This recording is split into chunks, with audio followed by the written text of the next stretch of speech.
Blessed Eucharist service on the 1st of August, which is the 10th Sunday of Pentecost.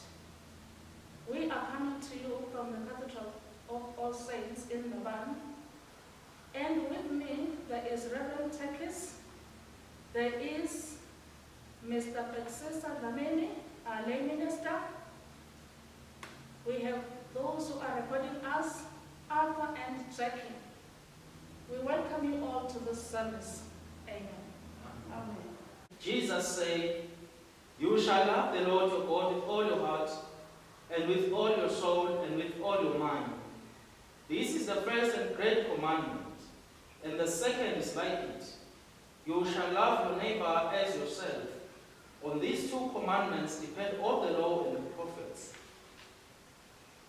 Let us confess our sins, firmly resolve to keep God's commandments and to live in love and peace with our neighbor.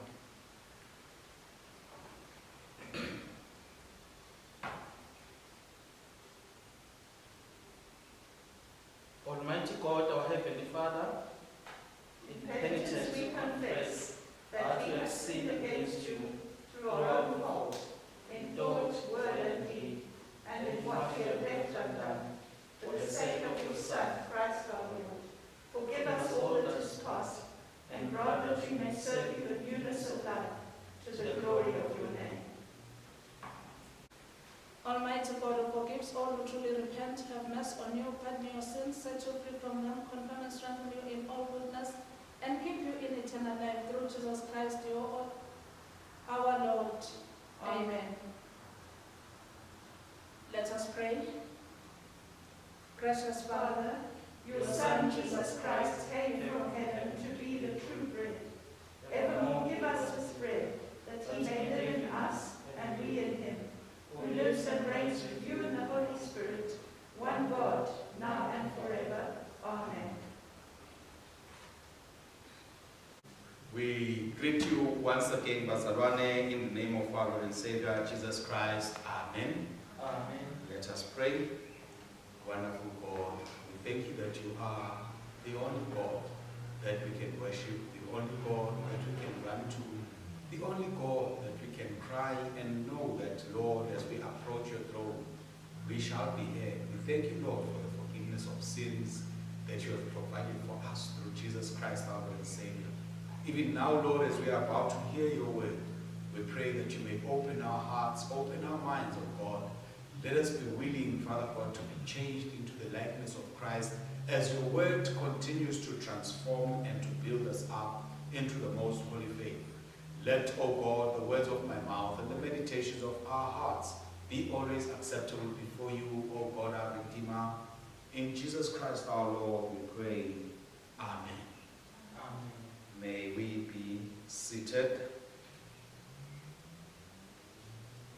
Coming to you from All Saints Cathedral, Bazalwane, we would like to say good morning and would like to say, may the Almighty God continue to shine his face upon you. Today, as we know, is the 10th Sunday after Pentecost, which is in our old liturgical calendar, the 18th Sunday of the year.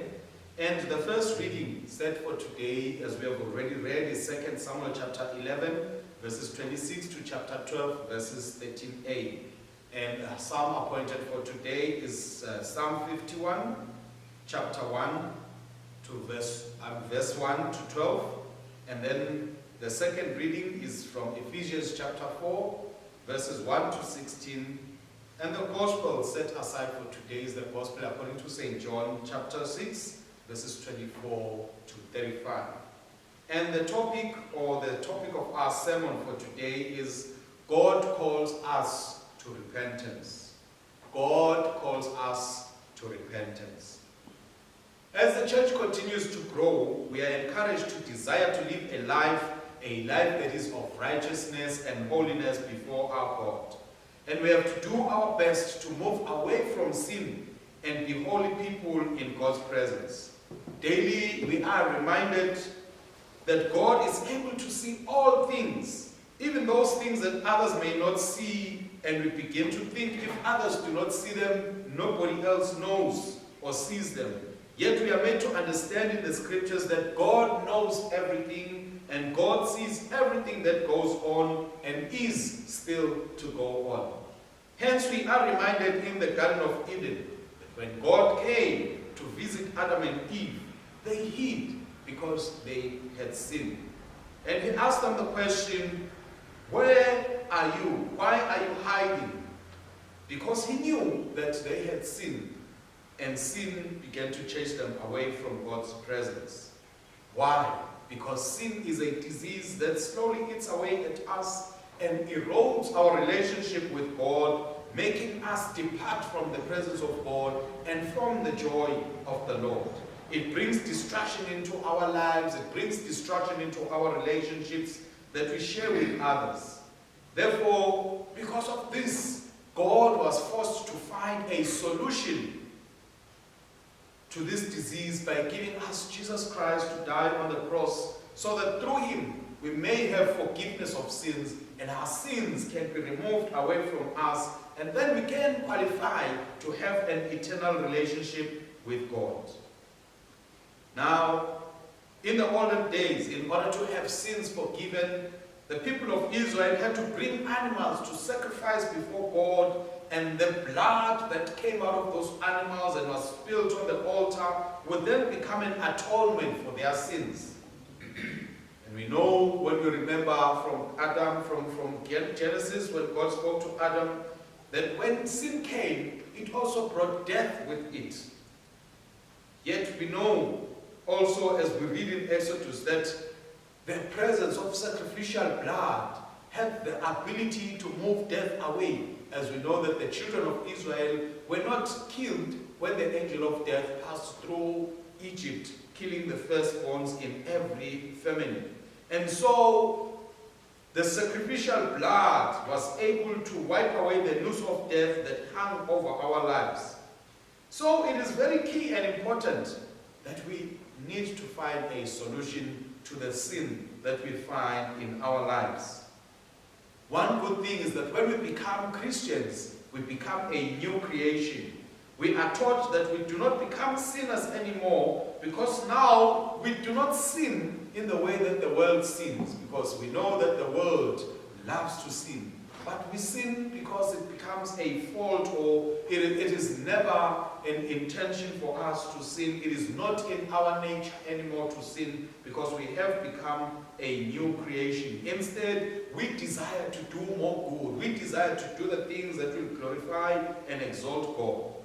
And we are promised in God's New Testament that through Jesus Christ our sins are taken away and are daily forgiven, and we become a new creation. We become the righteousness of God. We begin to walk and live as righteous and holy people, not because of our strength, of our might, but because of the grace of God, and because of the gift of God that has come through Jesus Christ our Lord, so that we can continue to enjoy a living and active relationship with our God. And so as we look at the readings for today, in the first reading, we see God rebuking David for his sin, the sin of killing Uriah, the sin of sleeping with Uriah's wife, and also the sin of stealing Uriah's wife when he was dead. And we can see, because we have already said that sin brings a breakdown in relationship, we see how much David lost as God was proclaiming through the prophet Nathan what would happen in his family forever. Such that there was even war that would come into his family as a consequence of God's judgment over his activities. And this reminds us and makes us aware that there is always a God who remains as the ultimate judge over all that we do in life. We can do so many things and think that because we have power, and think because nobody sees that everything is okay and all right. But we know that at some point in time, we will have to appear before the ultimate judge, who will judge over us, even the things that we have done in secret that only we alone know. And we hear that God sent Nathan, a prophet, to go and tell David to repent of his evil deeds, just as God today sends the Holy Spirit who comes and speaks to us and leads us to repentance and leads us to holiness and righteousness. And also through the word of God, we are led into holiness and righteousness. And God also sends people to come and speak to us, to remind us that we need to walk and live a holy life, as this particular sermon is speaking and saying to us today. And we need to hear, we need to listen. In the psalm, because David heard and listened, in the psalm we hear his cry to God. Psalm 51, when he cries to God, create in me a clean heart, purge me out, God, with hyssop and make me white as snow. Because he understood that he had wronged God. People might not have seen or known what he did, but he had wronged God. So when the prophet Nathan came to him and spoke to him, this is the psalm that came out of him as he cried out for forgiveness to God. Lord, forgive me, for I have sinned. And we need to also have that same attitude. As God speaks to us, as God shows us the sin that is there in our lives, we need to be the people that will cry out to him and say, Lord, cleanse us. Lord, make us holy. But before we can get there, God wants us to repent, to go and say, we are sorry, Lord. We do not like what we have done. May you forgive us, set us free from the sin. And in that way, we are able to make sure that the devil does not have a stronghold over us.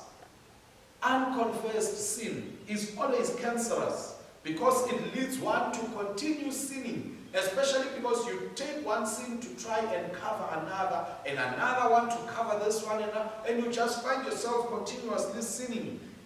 And you expose yourself by not confessing your sins before the Lord. You expose yourself to sin even more. And when you continue exposing yourself to sin, the sin that is accumulated in our lives becomes an overbearing burden, which sometimes even leads other people to even go as far as killing themselves. And it can even bring sickness and disease into our lives. It can bring curses and loss of direction. That is why God calls for us to repent each and every day, each and every moment we realize we have not done right. We are called to come before the Lord. I am sorry, God. Forgive me, Lord, for I have sinned. Cleanse me from my sins and make me holy and righteous. In the epistle to the church in Ephesus, again we find Paul writing to the church, and he's urging the church that you are the church of God. You need to live a holy and righteous life. And we have to purposefully work towards not sinning. We are not just going to sit and think that if we are sitting, we have to work towards not sinning. We have to work towards doing what is right always and move away from what we know is not right. It is not going to come automatically that we are going to stop sinning, Bazalwane. We also need to make an effort. As we pray to God, as we listen to the Holy Spirit of God, we need to make an effort to follow the commandments of God and to do what God has told us to do, so that we do not become slaves to sin. Instead, the epistle tells us that now, because we are born of God, we do not become slaves to sin, but we become slaves to God. And so we have to be people who are willing to please God, who are people who are willing to obey God and do the right things at all times. And as we say that this is a season for growing, so we need to grow from being children that need to be always told not to do this and that, to become children who are going to know exactly what it is that God expects of us, to stop being children who are tossed to and fro by this and that doctrine and the world and the worldliness, but moving into holiness, into righteousness, as the scriptures of God teach us. Bazalwane, we have been equipped to grow in the church and to grow into the likeness of God, so that our love towards God can be shown by our attempt to doing that which God is expecting of us, and moving away from doing that which we know God is not happy about. In the gospel reading today, we are told that when the crowds followed after Jesus Christ, they were seeking after the physical bread because they had seen him giving them bread. And my question is, I wonder what kind of bread it was that Christ gave to them at that point in time. We remember the story of him changing water into wine. So it's possible that this bread that he broke and gave to the people, when the people tasted it, it felt like muffins or cakes. That is why the people went after Jesus Christ. But Jesus Christ reminds us that it is important for us not to seek after the bread which perishes, the bread that doesn't give life. It is important for us to seek the bread of life, which is Jesus Christ himself. And he announces to the people that I am the bread of life. You have to eat me in order to live eternally. And so we need to find ourselves centered around Christ if we want to have spiritual success, and if we want to find true purpose in life. We need to find ourselves centered around Christ and let him be the bread of life that we eat. Because when we eat the bread of life that is Christ, then we find ourselves growing out of sin, moving away of sin and into the righteousness of God. We are going to be able to stand stronger against sin. Jesus Christ was able to stand against sin because he knew whenever the devil came, we remember he would always say, "It is written. It is written." So he knew that the word of God was there to give him guidance on what God expected of us. So when we eat Jesus Christ, the bread of life, the word of God begins to live inside us and begins to transform us and move us so that we are able to stand away from sin and stay holy. We need to sacrifice Bazalwane in order for us to be holy. We need to be people who are willing to choose to be different from the world. Choose to do things the way of God instead of the way of the world. Because it calls for us to sacrifice away from our own desires of the flesh or desires of the body, and instead desire the things of the Spirit of God. It means working hard to please God and to glorify him. And we are glad, Bazalwane, that God gives us strength. God gives us ability so that we can be able to overcome sin.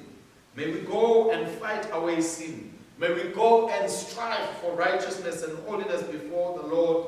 And may we see our life purpose being fulfilled because we are in God's presence at all times. And we begin to see the will of God unfolding before our eyes as we spend more time with God, away from sin and in his righteousness. In Jesus Christ's name I pray. Amen. Amen.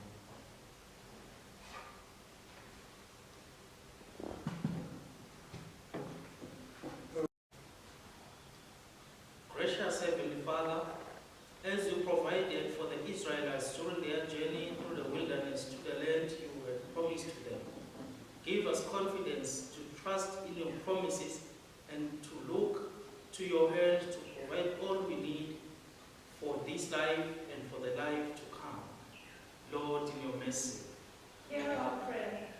Master of the vineyard, sustain those who you send into your harvest. Give your blessing to bishops, priests, pastors, teachers, Christian leaders, and all who abide in your word and teach your word. Enable them to work diligently and faithfully for your kingdom and to receive your protection and grace for success. Lord, in your mercy, Hear our prayer. God and Father of all, enable us to walk in humility, readiness, gentleness, and patience, that we will bear with one another in love and be eager to maintain the unity of the Spirit in the bond of peace. In every chance we get, may we continue to grow into the likeness of Christ as we seek to glorify you. Lord, in your mercy, Hear our prayer. Lord of all, hear our prayers for the hungry, the lonely, and the homeless. Provide for them not only bread to satisfy their hunger, but above all, the true bread of life, Jesus Christ, who alone can feed and satisfy every need of body and soul. We pray for those who are bereaved, who are in prison, who lost property and wealth, and all who need to feel your warmth and presence in their lives.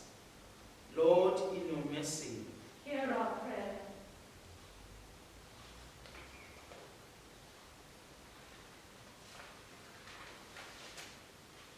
show your mercy to the sick and hospitalized, especially during this time as we battle with coronavirus and other life-threatening illnesses.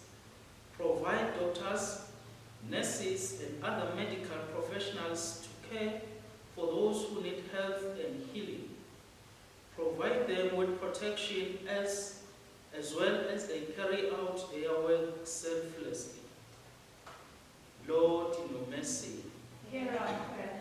Father in heaven, sustain the proper use of the sacraments among us, that your church will continue to be blessed with gifts of your forgiveness, life and salvation through the waters of holy baptism and through the body and blood of our Lord Jesus Christ, and in holy matrimony remain committed to Christ and faithfully await his Son's return. And faithfully await his soon return. Lord, in your mercy, Hear our prayer. we continue to pray for all leaders in the church and in the world. Help all our leaders to follow after the example of Christ and seek to serve you as they carry out their work of leading and guiding. We also pray for our diocese as it attends elective assembly this week, that you may guide all who attend with your wisdom and enlighten them to your will and plan and purpose for this diocese. Lord, in your mercy, Hear our prayer. into your hands, O Lord, we commend all for whom we pray, trusting in your mercy, through Jesus Christ our Lord. Amen. Father Almighty, We offer ourselves to you as a living sacrifice in Jesus Christ our Lord. Send us out into the world in the power of the Holy Spirit to live and work to your praise and glory. the peace of God which passes all understanding, keep your hearts and minds in the knowledge and love of God and of his Son, Jesus Christ our Lord. And the blessing of God Almighty, the Father, the Son, and the Holy Spirit be among you and remain with you always. Amen.